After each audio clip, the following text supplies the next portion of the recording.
These women of Kantensha village in Isoka district have a reason to celebrate because government has empowered them with female goats.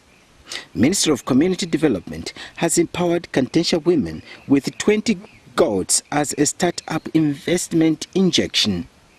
Officials from Community Development and Ministry of Fisheries and Livestock are here to hand over the goats. Before the handover ceremony, lecture on how to keep goats and village chicken is given. Our farmers to deworm their animals, spray so that they get rid of the ticks in order to control the tick-borne diseases. Community Development Assistant Officer Angela Nakazwe Chikoti highlights the reason behind this goat program. This is a program under Ali. It's a program to empower fisheries with goats and chickens, empowered financially, that they can be able to take their children to school and also reduce the levels of poverty. And Ministry of Fisheries and Livestock officials give tips on goat rearing. Just encouraging our farmers to take the management aspects into serious considerations. These are castrations, deworming, the feeding.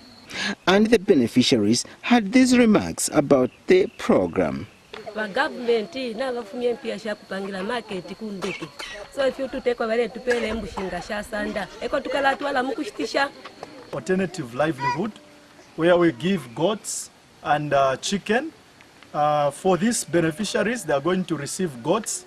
Surely, if women folk join the fight against extreme poverty and hunger in their areas like these Isoka women, poverty would be drastically reduced. Fred Piri reporting.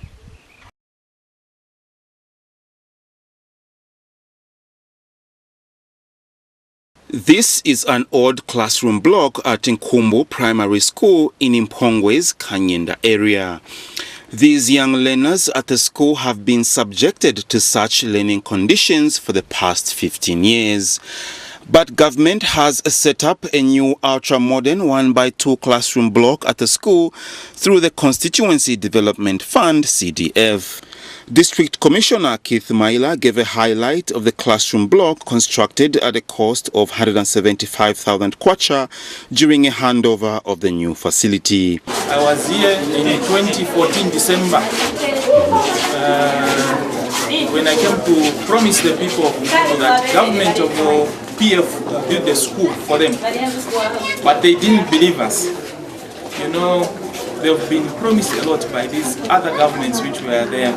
You know, it has taken 51 years now since we had independence, but it has just taken the PF government 12 months to build this school, and people are happy. Charles Mumboto is in Nkumbu Primary School head teacher.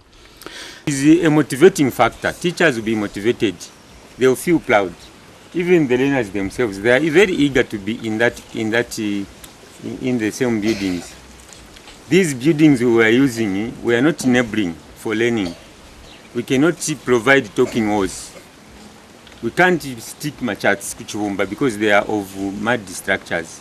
But in that case, I think the environment will appear as a classroom situation. Meanwhile, government has spent over 300,000 kwacha on a 1x3 classroom block currently being constructed at Kanyenda Secondary School. The classroom block is the first of its kind at the facility, which has been in existence for over 50 years. District Commissioner Keith Maila described works at the structure as progressive. Progressing well. You know, we have got so many primary schools here.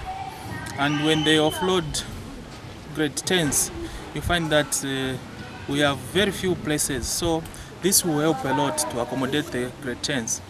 As you can see, it's a 1x3 classroom block which can accommodate from grade 10 up to grade 12. So once it's complete, at least we are going to increase the number of places for upper secondary school. It is indeed expected that more of such facilities will be constructed in the district to serve as a motivating factor for teachers and many other young learners. Noah Kangali for Zanis in Impongwe.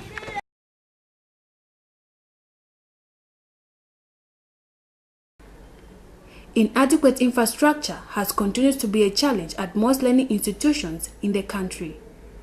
Kayele Secondary School in Dolo, the Copperbelt Province, is one such school that is faced with such a challenge following its upgrading from primary to secondary as the number of pupils increased. However, the school can now breathe a sigh of relief following the completion of the 1x3 classroom block, which was constructed by Kabushi Member of Parliament using the Constituency Development Fund, CDF. Kayede deserved that, that upgrade, because a lot of this area is highly concentrated. There are a lot of homes and a lot of what you call young children that are coming from those homes, and is at a very strategic position where I think the upgrade was very important. I've been to a lot of structures, but to me I'm really proud and I feel impressed that the contractor did a very good job. Looks wonderful. The school head teacher is happy with the new development. The problem that we have is the infrastructure in schools. So by giving us 1x3, which means it has impacted a lot, we are able to enroll a lot of pupils. At the moment, we have recruited about 2,000 pupils from grade 10 to grade 12.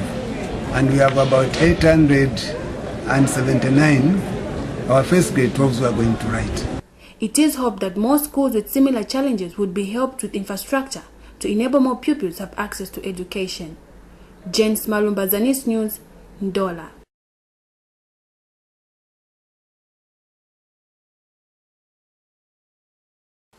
As teachers continue to impart knowledge among pupils in schools, they need to take up some refresher courses. This is in order to ensure that they are kept abreast with the current curriculum to benefit their pupils. To realize this, the People's Action Forum, PAF, in conjunction with the European Union, EU, in Chipangali constituency in Chipata, constructed a Teachers Resource Center for such activities at Kasenga Primary School. During the handover ceremony, the EU ambassador emphasized the importance of education. Education is a fundamental for development. The future of your communities, the future of your country is based on what the children and the pupils today will learn during their education career. Chief Chanje of the Chewa people appealed for more school infrastructure for the benefit of communities so that they also contribute to national development. Through your powers, let me have at least a 1x4 classroom block and 2 teachers' houses so that Kasenga can move to a day secondary school as well as Zeno Center. Meanwhile, PAF and the Department of Education commended EU for its commitment in supporting beneficiaries. Let me employ everyone gathered here today, especially the project beneficiaries, to make optimum use of this building to their advantage. We had a few changes made to our curriculum, and we can't take back all the teachers that were already trained back to college and be retrained. But we are using school-based capacity building programs which take place in resource centers. And for this zone, we are grateful because now we have a venue. The resource center will also cater for 26 schools in the constituency in order to improve quality of learning, with 16,766 beneficiaries and training of 77 community teachers. Zanis reports in Chipata, Eastern Province.